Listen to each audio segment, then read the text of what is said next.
Welcome to Eric Blackmon Music. Hi, I used to work at a music store, and let me tell you how I found out that it was a good idea to thoroughly test out an amplifier before showing it to a customer. One day, we got in a new set of amplifiers. A customer came in and saw one of them and said, "Hey, I like the way that amp looks. Could you get a guitar and demo it for me?" And I said, "Sure." So I got a guitar, took it over to the amp, plugged it in, turned it on, and played a little bit. The customer said, "Hey, that sounds pretty good.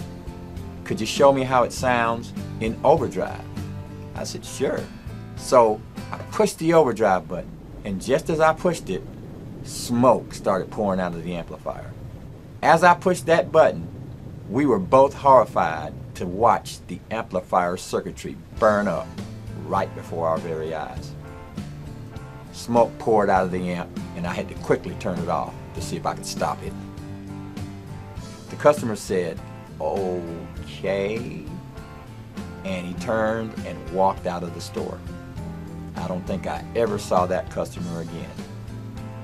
Shortly after this, we had a meeting and decided that it would be a good idea to thoroughly test each amplifier before we put it out on the showroom floor. And that's a true story. Thanks for watching, and have a great day.